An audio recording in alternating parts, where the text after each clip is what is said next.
प्रधानमंत्री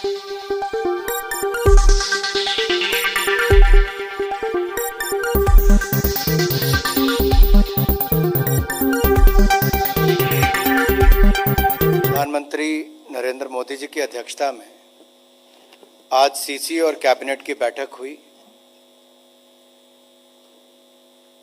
पहला निर्णय जो अगर आपको ज्ञात हो, पहले रक्षाबंधन और ओणम के अवसर पर एक बड़ी घोषणा उस समय रसोई गैस के सिलेंडर में 200 रुपये की कीमत की कटौती करके की थी। और मैंने उस समय भी कहा था कि महिला कल्याण के लिए और गरीब कल्याण के लिए बहुत सारे कदम मोदी जी के नेतृत्व में सरकार ने पिछले 9 वर्षों में उठाए। चाहे 4 करोड़ प्रधानमंत्री आवास योजना में पक्के मकान बनाकर देने हो, तो 75% से ज़्यादा तो सीधे महिलाओं के नाम पर रजिस्ट्री, वहीं पर 12 करोड़ शौचालय, 13 करोड़ घरों में नल से जल, और मुफ्त में इलाज से लेकर मुफ्त राशन से लेकर अन्य योजनाएं। लेकिन उसमें एक बहुत बड़ी योजना जिसने एक बहुत बड़ा बदलाव उनके स्वास्थ्य से लेकर उनके रोजमर्रा की जिंदगी के ऊपर किया था, वो था उज्ज्वला योजना। जब रक्षाबंधन के अवसर पर छूट दी गई, 200 रुपये कम किए गए, तब रसोई गैस के सिलेंडर की कीमत 1100 से कम होकर 900 रह गई और उज्ज्वला योजना के लाभार्थियों को 200 रुपये की सब्सिडी एज इट इज चलती रही, तो उनको 700 रुपये का पड़ता था। आज से जो घोषणा हो रही है उसमें उज्ज्वला के लाभार्थी जो बहनें हैं उनको 200 रुपये की बजाय अब 300 रुपये की सब्सिडी मिलेगी। 200 से बढ़ाकर 300 कर दिया गया है। करोड़ों बहनों को एक बार फिर प्रधानमंत्री नरेंद्र मोदी जी की ओर से एक बड़ी राहत मदद के रूप में उनको आज का ये निर्णय किया गया है। दूसरा, आंध्र प्रदेश की अगर मैं बात करूं तो आंध्रा और तेलंगाना के तेलंगाना के बनने से पहले जब एक आंध्र प्रदेश था, तो उस समय 1976 में अविभाजित आंध्र प्रदेश के लिए 811,000 मिलियन क्यूबिक फीट ये पानी देने की अनुमति मिली थी पहले कृष्णा वाटर डिस्प्यूट ट्रिब्यूनल के द्वारा। अब वे उद्गम कृष्णा नदी का होता है महाराष्ट्र से, जो कर्नाटक, तेलंगाना और आंध्रा से होती हुई फिर बंगाल की खाड़ी में मिल जाती है। अब उस पानी में से, जो कुल पानी उसमें से जाता है 4 राज्यों से होकर, उसमें से 8,11,000 million cubic feet 8,11,000 million cubic feet पानी अविभाजित आंध्र प्रदेश के हिस्से में 1976 में आया था।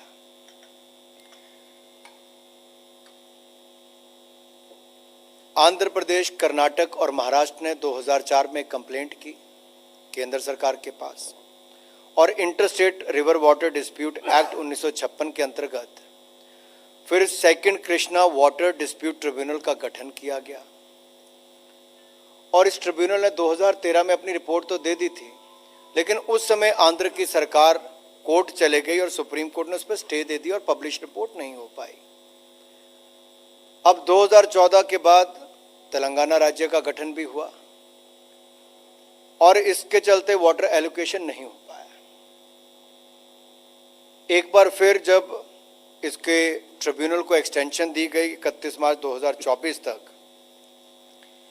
उससे पहले फिर कोर्ट गए, जहां पर उन्होंने कहा कि स्पेसिफिक स्टेट वाइज एलोकेशन करना चाहिए, और उस पर भी उनको कोई राहत नहीं मिल पाई। अब की बार तेलंगाना और आंध्र प्रदेश ने चारों राज्यों के बीच से गुजरने वाली इस कृष्णा नदी के जल बंटवारे को नए सिरे से निर्धारित करने के लिए केंद्र सरकार के समक्ष एक बार फिर अपनी मांग की और second Krishna water dispute tribunal को अप्रोच किया।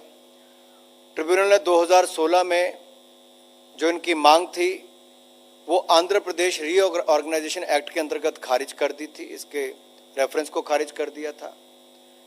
अब जब 2018 में तेलंगाना सरकार ने केवल आंध्र प्रदेश और तेलंगाना के बीच जल बंटवारे को सीमित विषय पर भारत सरकार के समक्ष नई कंप्लेंट दायर की है तथा सुप्रीम कोर्ट में दायर अपनी रिट याचिका वापस कर ली, तो इसी परिप्रेक्ष्य में second Krishna water dispute tribunal ने आंध्र प्रदेश और तेलंगाना के बीच कृष्णा नदी जल विवाद के बंटवारे के लिए समाधान के लिए नए टर्म ऑफ रेफरेंस देने का निर्णय लिया है।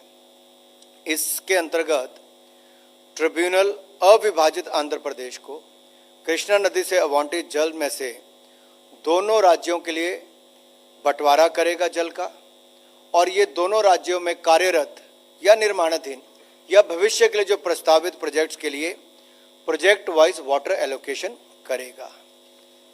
तो ये भी तेलंगाना की जो एक मांग थी वो भी आज पूरी की गई उस तरह से। एक और विषय जो तेलंगाना राज्य से है,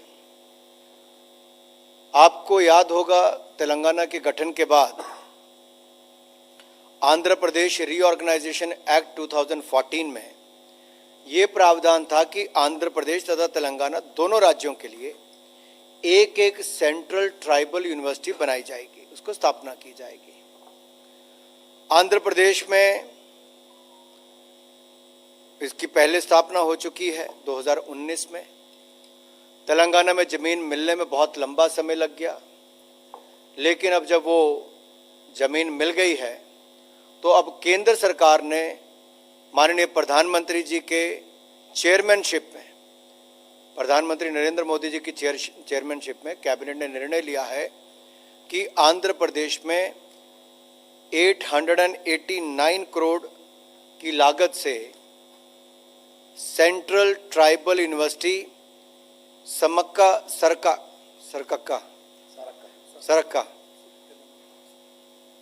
तो तेलंगाना में वन देवता जो है हमारे सरक्का सेंट्रल ट्राइबल यूनिवर्सिटी, इसको खोलने का निर्णय लिया है। इसके विस्तार में माननीय किशन रेड्डी जी आपको बताएंगे। एक और निर्णय, कोविड का समय जब यहाँ से हम फाइनेंस की निर्णयों की ब्रीफिंग करते थे, उस समय भी आपने सब अनुभव किया होगा कि दुनिया के सामने हल्दी का महत्व क्या है, टर्मरिक का उपयोग क्या है, उससे क्या क्या गुण है, उसका पता भी चला। आज अगर दुनिया में देखा जाए, भारत दुनिया का सबसे बड़ा उत्पादक, खपत करने वाला और निर्यात करने वाला सबसे बड़ा ऐसा देश है। आयुष सिस्टम की अगर हम बात करें तो उसके अंतर्गत अगर हल्दी की जो बात की जाए, उसका बहुत बड़ा उपयोग किया जाता है, चाहे आयुर्वेदा हो, यूनानी हो, सिद्धा हो, होम्योपैथी हो। और आयुष सिस्टम ऑफ मेडिसिन जो है वो अपने एंटीबैक्टीरियल, एंटीवायरल, एंटी फंगल और अदर मेडिसिनल प्रॉपर्टीज के लिए जाना जाता है। आज अगर मैं हल्दी की बात करूं तो देश में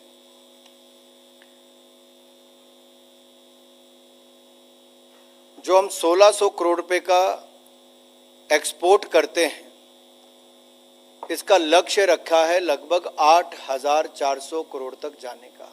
1 बिलियन US डॉलर तक इसको लेकर जाएंगे, और ये टारगेट पूरा करने के लिए बहुत जरूरी है कि नेशनल टर्मरिक बोर्ड बनाया जाए।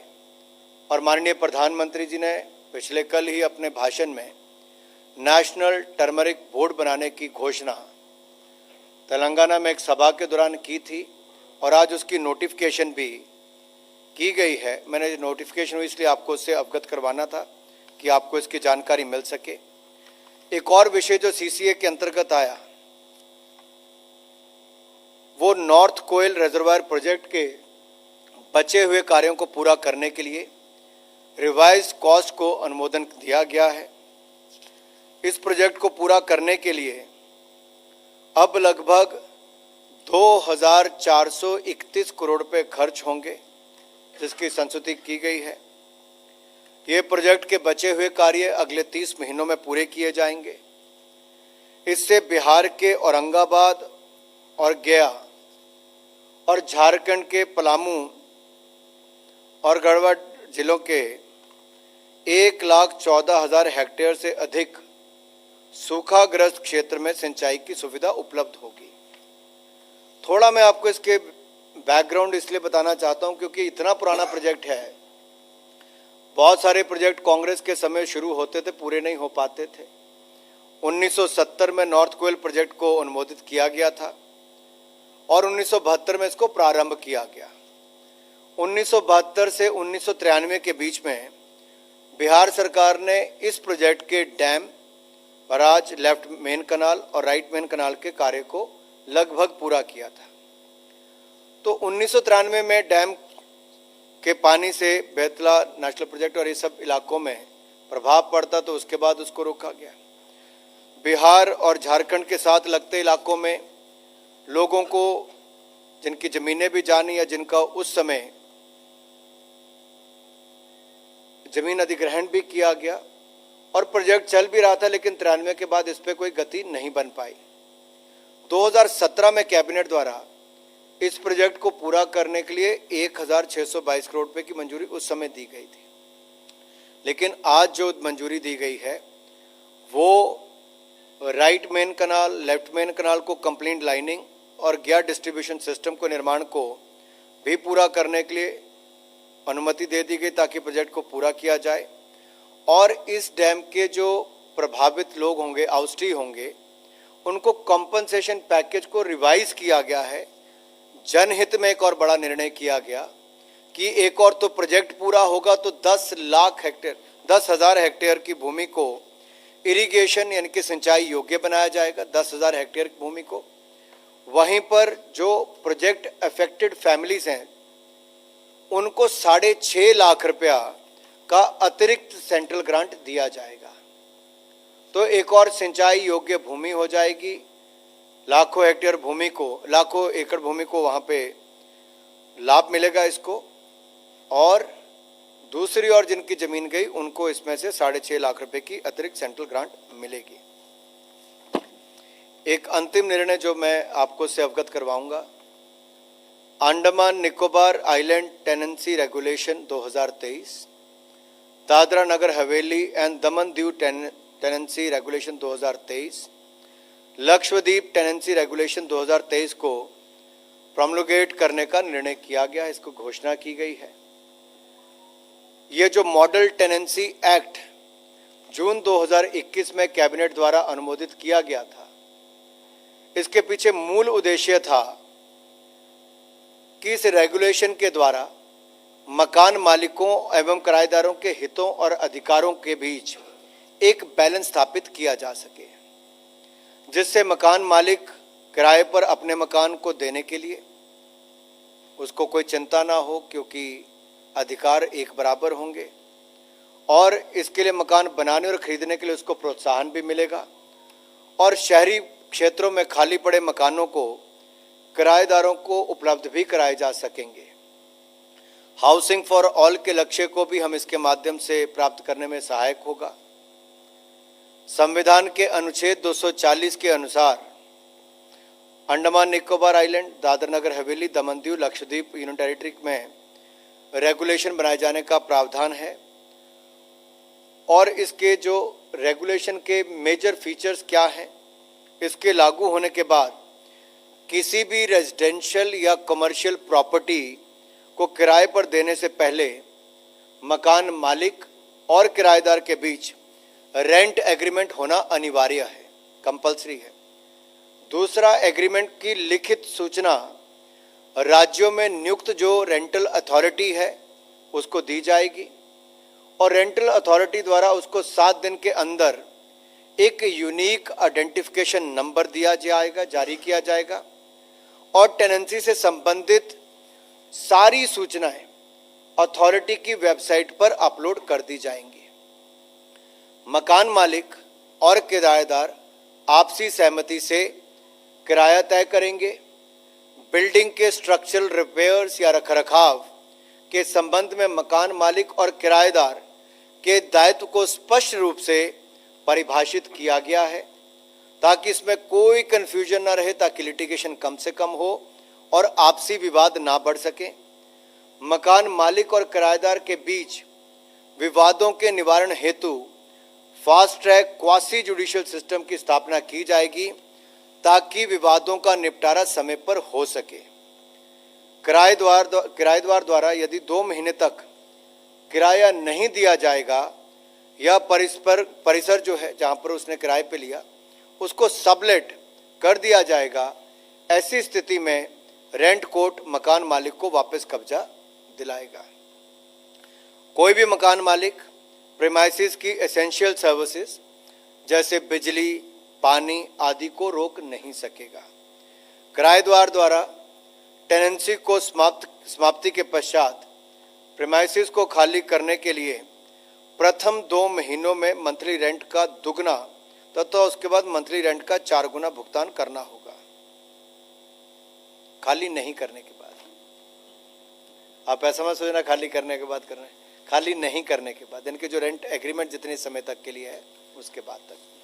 मेरी ओर से इतने ही विषय थे। मैं माननीय किशन रेड्डी जी से अनुरोध करता हूं कि वो कृपया करके जो नेशनल टर्मरिक बोर्ड का गठन किया गया है उस पर भी थोड़ा प्रकाश डाल दें, और जो सेंट्रल ट्राइबल यूनिवर्सिटी तेलंगाना के लिए आज मंजूरी की गई है उसके लिए, और कृष्णा वाटर डिस्प्यूट ट्राइब्यूनल को लेके भी जो एक बड़ा निर्णय आज किया गया है ताकि तेलंगाना और आंध्र के हितों के बारे में और पानी के बंटवारे के बारे में और स्पष्टीकरण आ जाए। किशन रेड्डी जी।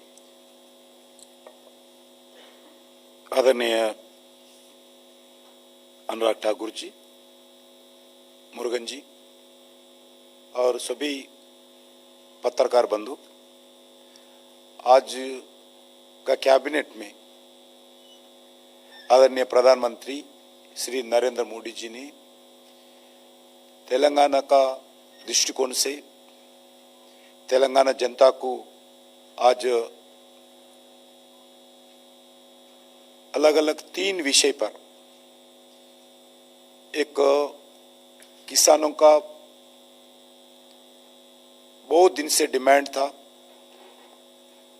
लगभग 30-40 साल का ये डिमांड को आज नरेंद्र मोदी जी आज पूरा किया है।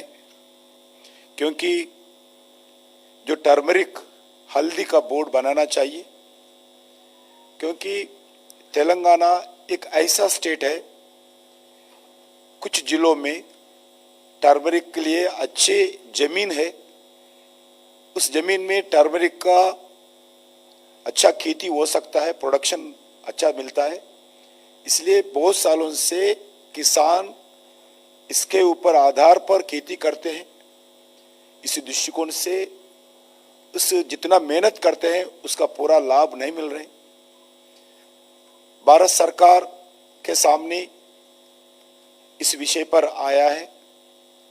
आज कैबिनेट में आदरणीय प्रधानमंत्री नरेंद्र मोदी जी की अध्यक्षता में तेलंगाना के लिए टर्मरिक बोर्ड का जो आज इस विषय पर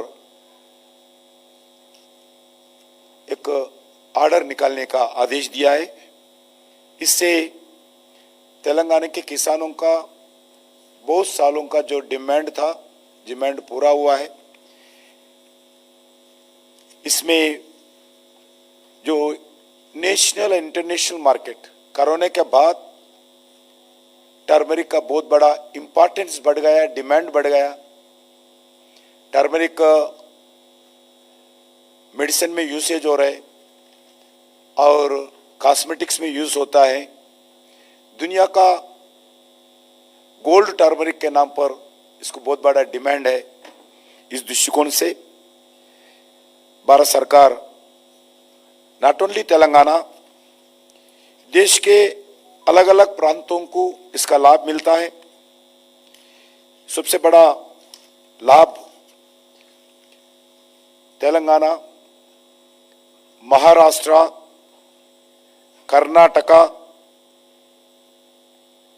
तमिलनाडु, मध्य प्रदेश, आंध्र प्रदेश, उड़ीसा, वेस्ट बंगाल, मिजोरम, असम, गुजरात, इस प्रांतों में ज्यादा किसान इस टर्मरिक का खेती करते हैं। आज इस बोर्ड के गठन के कारण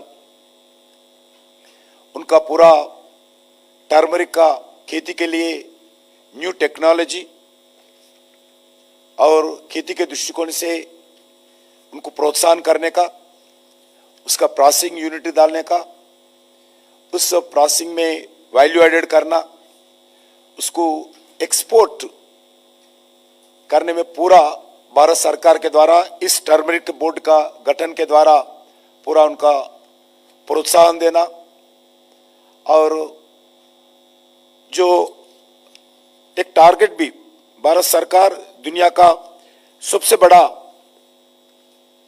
ये टर्मरिक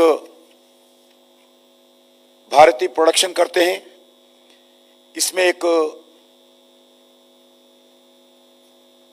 कमिटी गठित होगा बोर्ड में, इसमें एक चेयरमैन नियुक्त होगा, अलग अलग डिपार्टमेंट्स, एग्रीकल्चर मिनिस्ट्री हो, फैमिली वेलफेयर हो, वैसा ही फार्मास्यूटिकल मिनिस्ट्री हो, अलग अलग आयुष मिनिस्ट्री हो, अलग अलग इसमें इस कमिटी में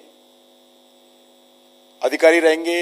इसमें फार्मर्स रिप्रेजेंटेशंस रहेगा, एक्सपोर्टर्स का रिप्रेजेंटेशन रहेगा और रिसर्च ऑर्गेनाइजेशंस रहेंगे। इसका किसानों को लाभ मिलेगा, देश को अच्छे नाम भी होगा। इसलिए ये टर्मरिक बोर्ड के लिए जो खासकर तेलंगाना का जनता, खासकर फार्मर्स बहुत बड़ा संघर्ष किए थे बहुत सालों से। कुछ साल मैं बताना चाहता हूं, कुछ साल जब तक टर्मरिक बोर्ड नहीं आते हैं हम चप्पल नहीं पहनेंगे, ऐसा 15-20 साल से किसान विदाउट चप्पल तेलंगाना में घुमा है। मगर आज पहली बार कल शाम को अलग अलग किसानों को हमारा कार्यकर्ता चप्पल खरीद के दिया है। वैसा इतना आंदोलन था, इतना डिमांड था, इसका नरेंद्र मोदी जी का आज इस निर्णय से तेलंगाना के किसान बहुत बड़ा हर्ष व्यक्त कर रहे हैं और धन्यवाद भी व्यक्त कर रहे हैं। मैं भी आदरणीय प्रधानमंत्री जी को तेलंगाना के किसान के ओर से, तेलंगाना के जनता के ओर से, सारी जैसा स्टेट्स बताया महाराष्ट्र से के मिजोरम तक जितने भी प्रांतों के किसानों के ओर से मैं हृदय से धन्यवाद देना चाहता हूं। एक निर्णय, एक अच्छा निर्णय किसानों के हित के लिए, स्टेटों के हित के लिए, देश के हित के लिए, ये देश को लाभ होगा, स्टेट्स को लाभ होगा, किसानों को लाभ होगा। इसके लिए मैं हृदय से धन्यवाद देना चाहता हूं। दूसरा विषय ट्राइबल सेंट्रल यूनिवर्सिटी। इस यूनिवर्सिटी के लिए लगातार बहुत दिन से केंद्र सरकार और राज्य सरकार से बातचीत चल रहा था।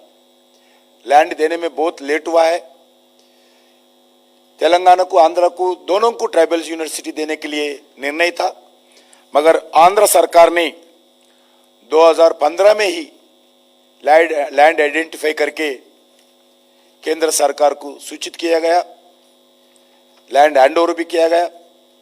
तेलंगाना के लिए बहुत बड़ा डिस्कशन हो रहा था, दोनों में लगभग करस्पॉन्डिंग चर्चा, मीटिंग्स हो रहा था, मगर लैंड आइडेंटिफाई करने में कौन सा स्थान में ट्राइबल यूनिवर्सिटी लगाना, उसमें भी बहुत बड़ा लेट हुआ है। उधर भी हमारे जिले में होना चाहिए, हमारा जिला होना चाहिए, ऐसा लगभग इस साल तक पेंडिंग हुआ था।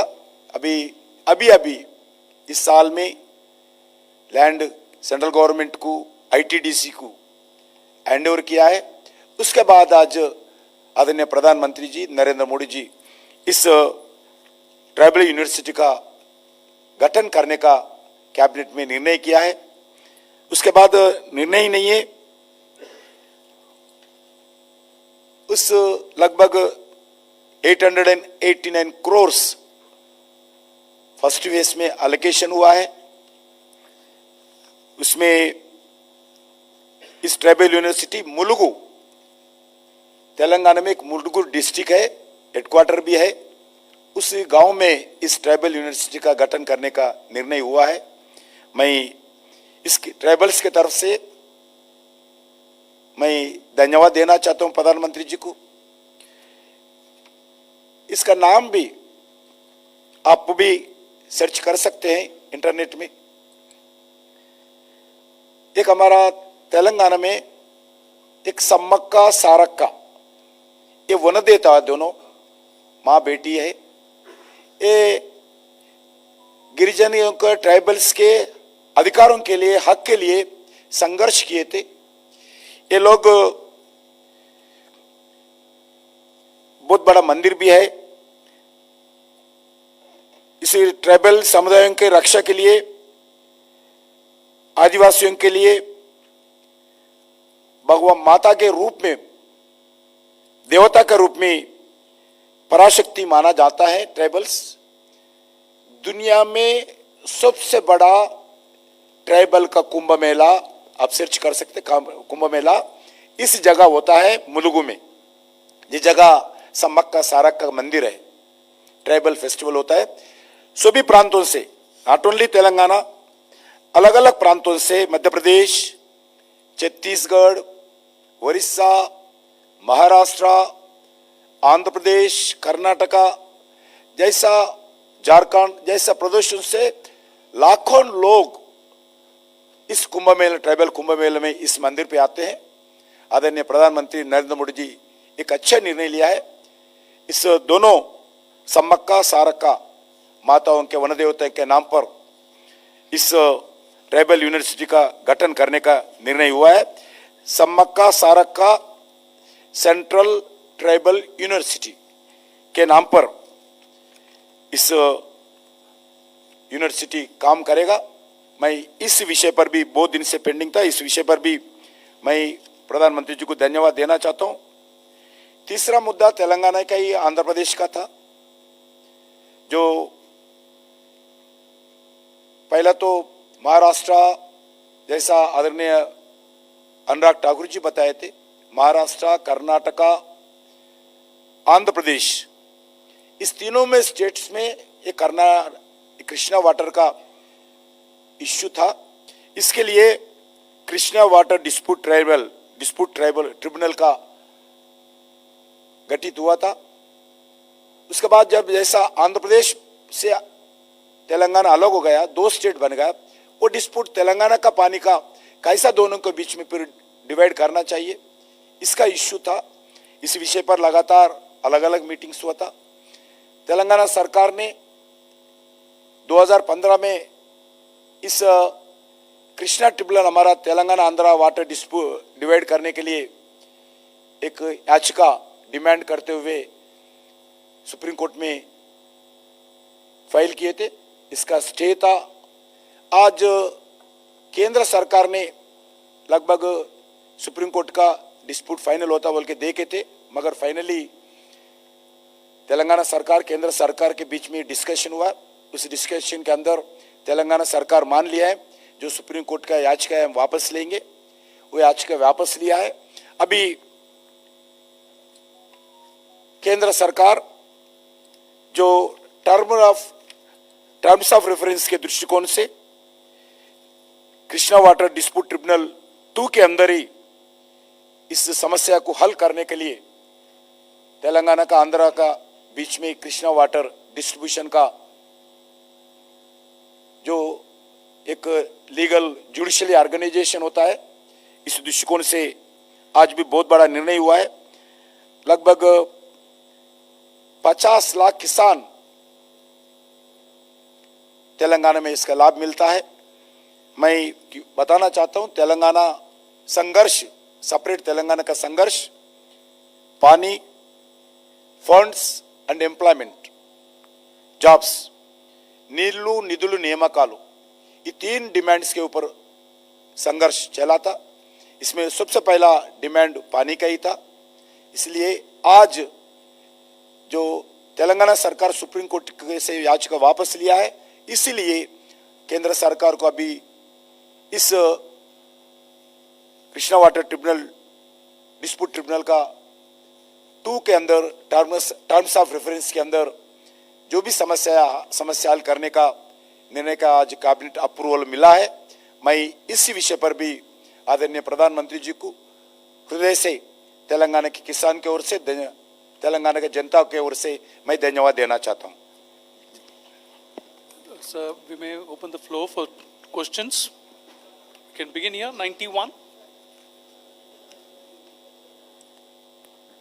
Sir, Prakash Pedashi from ET Now. With the hike of LPG subsidy for Ujjwala customers, how much will it cost to the exchequer? देखिए, जब गरीब कल्याण की बात करते हैं तो आप इस पे मत जाइए कि कितना सरकार को बोझ पड़ेगा। मैं बोझ नहीं, मदद कही मैंने पहले भी। तो जितना भी होगा, प्रति सिलेंडर 200 रुपये की बजाय अब 300 रुपये की सब्सिडी उज्ज्वला गैस लाभार्थियों को मिलेगी, प्रधानमंत्री उज्ज्वला योजना के अंतर्गत जो है। और ये लगभग 9 करोड़ 60 लाख से ज़्यादा बहनों को, एक तरह से कहूँ तो 9 करोड़ 60 लाख परिवारों को एक मदद के रूप में घोषणा की गई है। 42. सर, लक्ष्मण CNBC आवाज से, ये जो सब्सिडी बढ़ाकर 200 के बजाय 300 की गई है, ये इसके कोई टाइमलाइन है कि कब तक के लिए बढ़ाई गई? क्योंकि अभी LPG के दाम में काफ़ी बढ़ोतरी हुई थी, तो हो सकता है कि तत्कालिक राहत देनी हो। और इसमें चूंकि पिछले कारोबारी साल के आधार पर देखें तो कितने लोगों ने इस उज्ज्वला स्कीम के तहत रिफिल कराई, उसके आधार पर कुछ डेटा शेयर कर सकें सर।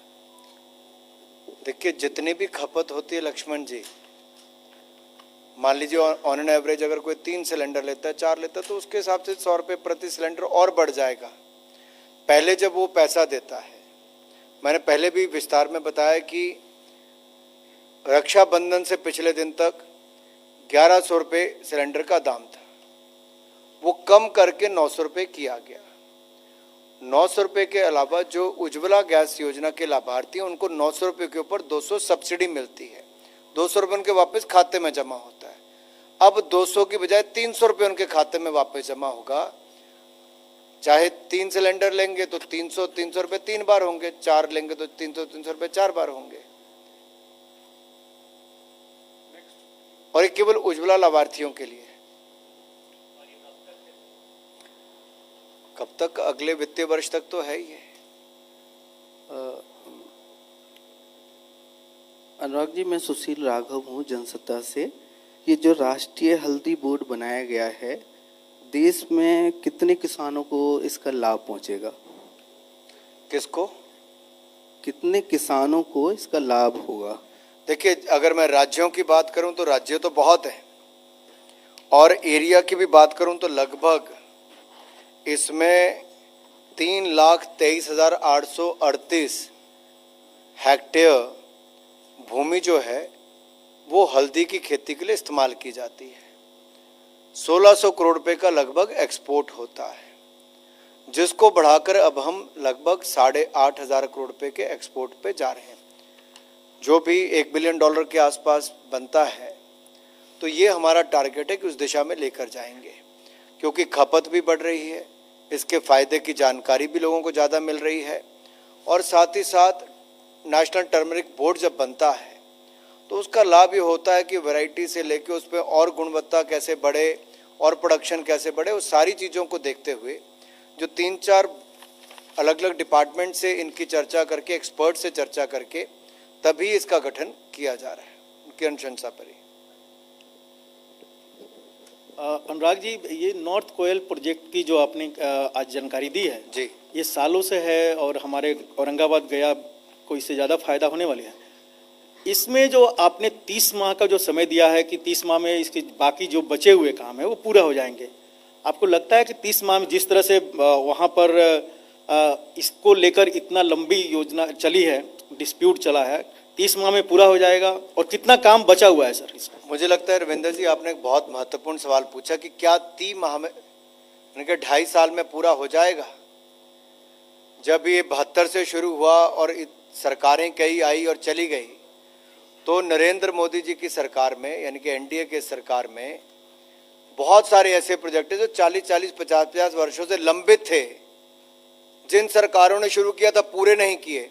वो पूरा करने का श्रेय भी एनडीए की सरकार को, नरेंद्र मोदी जी को जाता है, और इसको एक स्पेशल प्रोजेक्ट के रूप में लिया जा रहा है। स्पेशल प्रोजेक्ट के रूप में इसको अनुशंसा दी गई है और पूरा करने के लिए पूरी सहायता कर रहे हैं। जो सेंट्रल हम ग्रांट भी दे रहे हैं एक तरह से 6.5 लाख रुपया, जो अफेक्टेड फैमिलीज हैं, जिन परिवारों का जमीन गया है, जिनको इससे थोड़ा नुकसान होगा, उनको कंपनसेशन पहले मिली होगी, लेकिन ये विशेष सेंट्रल ग्रांट उनको दी जा रही है 6.5 लाख रुपए प्रति व्यक्ति। और बजट को भी बढ़ाकर, जो मैंने जैसे कहा कि 1622 करोड़ 2017 में इसका अनुमान लगाया गया था, लेकिन अब इसके ओवरऑल जो भी इसके कंपोनेंट्स है उसको इंक्लूड करके 2431 करोड़ रुपए की मंजूरी दी गई है।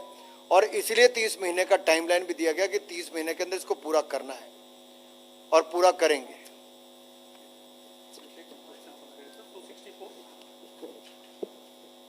Sir, my question is about. Keep the mic closer, please. Mic में बोलिए। Hello.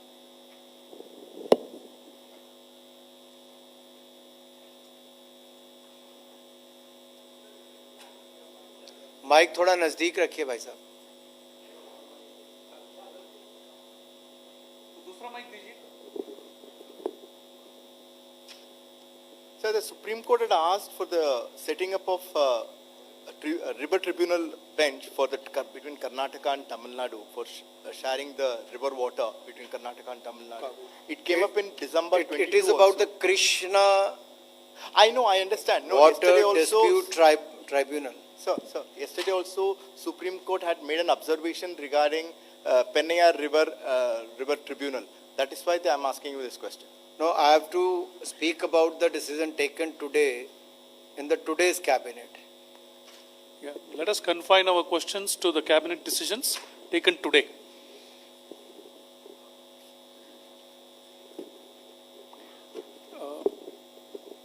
Yes, we'll take a question from the front row, please. Sir, Divya from Indian Express. My question is regarding the National Tribal University. Are there some details of the project? Number of students that can be admitted? When will the project be completed? Or any such thing that you have? Divya ji, सबसे बड़ी बात तो ये है कि समक्का सरक्का central tribal university Telangana के लिए आज एक बहुत बड़ी घोषणा है। 889 करोड़ रुपीस इसके लिए सैंक्शन किए गए और ये उस जिले में बन रही है जहां का महत्व किशन रेड्डी जी ने आपको भी बताया। मुलुगु की में लगभग 29% ये जनजातीय पॉपुलेशन भी वहीं पे ही बसती है और एक हमारा लगातार प्रयास रहा है कि चाहे शेड्यूल कास्ट हो, शेड्यूल ट्राइब हो, जो परिवार पीछे रह गए उनको भी शिक्षा के क्षेत्र में बहुत आगे ले जाया जा सके। और ये जो आंध्र प्रदेश रीऑर्गेनाइजेशन एक्ट 2014 के अंतर्गत प्रावधान था, आज हमने उसको भी पूरा किया। पूरा हम बहुत पहले कर देते अगर जमीन मिलती, लेकिन जमीन मिलने में बहुत लंबा समय लगा। जैसे ही जमीन मिली 899 करोड़ रुपया उसके लिए मंजूर कर दिया गया। अब मुझे पूर्ण विश्वास है जब लगभग 900 करोड़ रुपए की यूनिवर्सिटी बनेगी तो निश्चित तौर पर विद्यार्थियों की रुचि भी बहुत रहेगी। So, if there are no more questions, we may conclude the cabinet Thank you. briefing. Thank you very much.